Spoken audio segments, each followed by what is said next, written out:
Welcome, welcome, beautiful people. It's Tales by Auntie Femi. Yes, I am Auntie Femi, and welcome to my channel. This is Tales by Auntie Femi. How are you? Thank you for joining me. Are you new on this channel? I say welcome. And if you have always been with me, I say thank you for always supporting me by watching the video. Please like and share with your family and friends. And please, the most important thing is I need you to subscribe to my channel. Thank you all for the ones that have subscribed, and thank you for the new ones that would subscribe. Yes, let's get down to today's business. Today's story is honesty is the best policy. Yes, it is indeed. And I need you to come with me to the story world, bringing your imagination with you. And we're going to learn that honesty is truly the best policy. When we come back, we'll talk on the morals and the values in this story. Stay tuned and enjoy. See you soon. Once upon a time in a far, far away kingdom, the king had just passed away, and the chiefs of the land had gathered up to come up with a plan to find a new king. They had sworn never to share this plan with anybody else and to only keep it between themselves. A villager named Tamedu is a very poor man. He lives in a tiny hut with his family, his wife Akika, two children, Haba and Huba. On the market day, Tamedu was getting ready to go to the farm when his two children came in one after the other, looking very sad. "Good day, Papa," said Haba. "We have been sent out of school. The head teacher said you are yet to pay our school fees and our exams are due to start next week." "Both of you?" asked Tamedu. "Yes, Papa. And we have also been told that our school uniforms are not the right shade," answered Huba. Arika, his wife, came in at the same time to tell them they had run out of food and nothing for them or the children to eat. This got Tamedu very sad because he couldn't afford his children's school fees, clothe them, or feed them. He was lost in his thought as he gazed into nothing. Suddenly, it began to pour down with some heavy rain, but Tamedu was far lost in his thought that he couldn't feel the raindrops on him. "Tamedu, get inside. It's raining. Can't you feel the rain? You will make yourself sick," shouted Akika as she tried to get his attention. But he has far more things on his mind that he paid no attention to his wife nor to the rain that had been falling. He carried his farm tools and headed straight to the farm, talking aloud to himself. "I, Tamedu, the son of Naba, how long would we continue to live in this poverty? I cannot afford a common school uniform for my children and put food on the table for my family. The God of my forefathers, please come and help me. Let me be able to harvest some crops today, then I can sell and take some money home to my family," he said with tears rolling down his cheeks. Then he pulled out a hoe from his farming tools and started digging for some cassava. He dug and some more digging. And his hoe caught something. He stopped. He stopped to look at what it was and put his hand in. He could feel a sack. He tried to reach and lift with one hand, but it was too heavy. He then used both his hands to lift the sack. He sat on the ground and took a peek, and to his amazement, it was filled with treasures. He screamed, "Mbangba Okonto!" He looked around and laughed. "Who is there? Come out right now." looking around the perimeters of the farm. But there was nobody there. The only thing he could hear were the raindrops hitting the ground. He looked around again and began to pack his farming tools and the treasure to his house. He carried the treasure on his head, using one hand to hold it, and his farming tools on his other hand with such big grin on his face, and he whistled on his way home.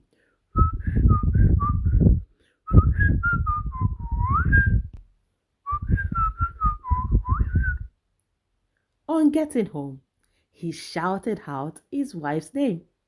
Akika! Akika! Come! Come and see what the God of our ancestors had brought us.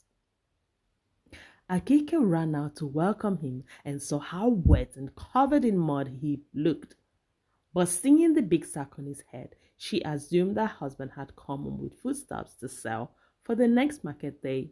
She started singing and dancing. Then she asked, You were able to harvest all these crops from the farm? Did I hear you say crops? This is far better than that. What could be more better than crops that we can sell and make so much money from it? Tamedu asked her to take a peek, then she would understand what he was trying to say. Akika took a peek and screamed, Truly, the God of our forefathers has smiled on us. Then she started dancing. She stopped, looking very curious. Wait, where did you get all these treasures? Did you steal it? She whispered quietly. Tamedu replied, My wife, how could you have such thought? You know I will never take anything that is not mine. Tamedu, I need to ask you, because everything in this sack is enough to feed our entire village. And we will still have some more to keep to ourselves. You will not believe it. I found it buried in the farm. I was digging for cassava, and then my hoe caught something. And here it is in our home. By the way, where are my children? Did they not hear my voice? Haba, Huba, come, your father wants to see you. Our forefathers have smiled on us today. The children made their way out to see what their mother was talking about. Papa, where did you get all this treasure? Yeah, God has really smiled on us. Ha ha ha. Tamedo laughed. My children, let's just say our God is not sleeping. Does that mean we can get back to school tomorrow? No, this money is not ours. I told you I found it buried in the farm. Why would you have assumed it's our money? Eh? Did I hear you right? Did you just say you are returning the money? Arika asked. You will do no such thing. Finders keepers. You found this money buried in the farmland where you were working. Even you said our forefathers had finally smiled on us. Why would you want to return the money? And to whom will you return it to, if I may ask? My sweet wife, please let's be careful.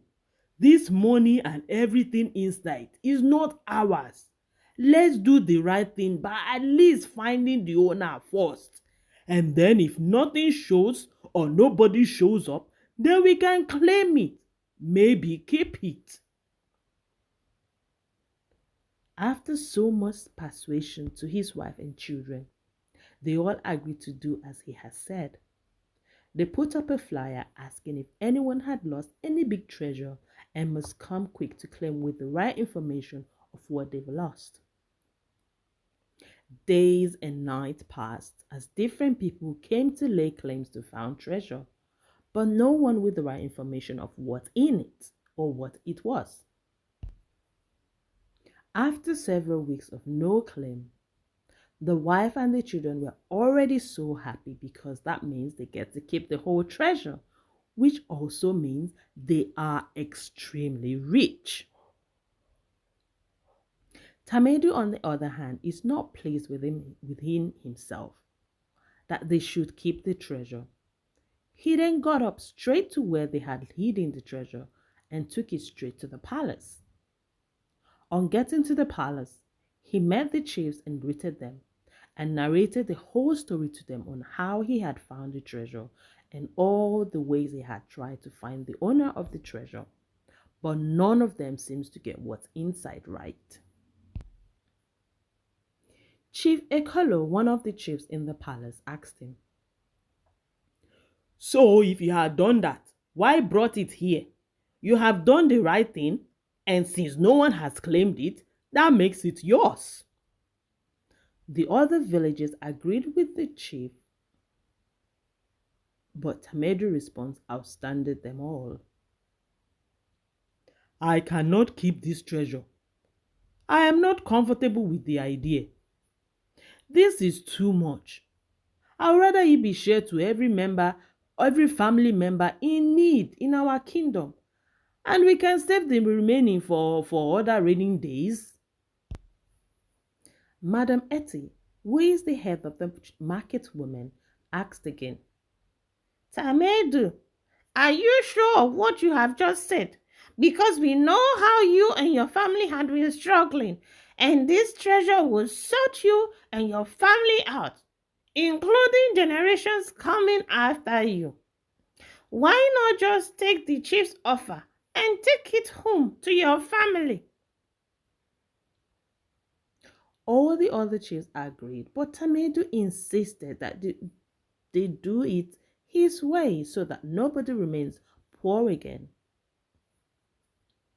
This baffled the whole kingdom and the chiefs, and they decided that it's time to unravel their plan. But before they do, they sent out one of the guards to call a meeting to palace, and every villager must attend. It is a very important meeting. After some hours, all the villagers had arrived at the king's palace, with everyone curious about what the emergency meeting was about. Akika and the children too were there and wondering if the treasure had landed Tamedo in trouble.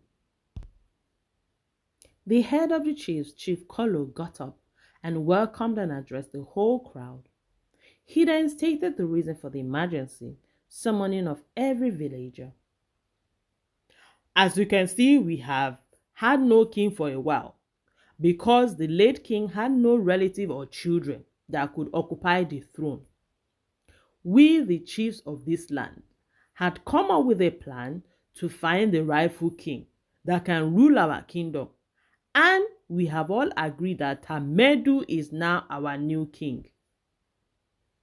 The whole crowd went silent and confused at the same time. "How can you say this poor man is our new king?" said a man in the crowd.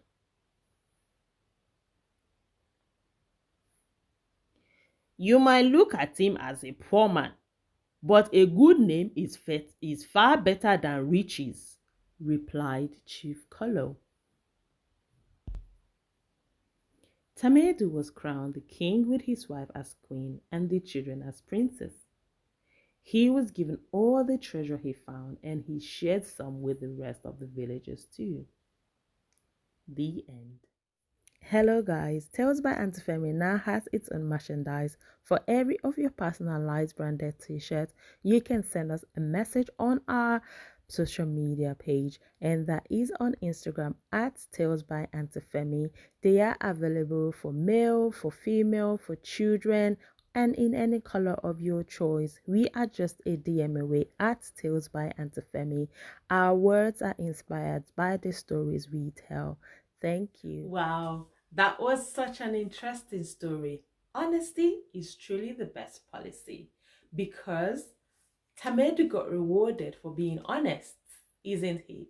He was honest, even though he doesn't have much. He didn't have much. He didn't keep that money because he could have kept that money to pay his children's school fees, to feed his entire family. But he chose to be honest and be who he is. He was content with who he is. And he took that money to the chiefs and said, look, I found this money. I've tried to put the words out, but nobody had come to claim for this money. And I thought maybe he thought, oh, well, I don't have enough money to go a bit further than I could. So he returned that money. And that money being returned made him the king of that kingdom. And he was also given that money, that treasure and everything. He was also willing. I mean, they gave it to him. And you know what? Interesting as well that he did.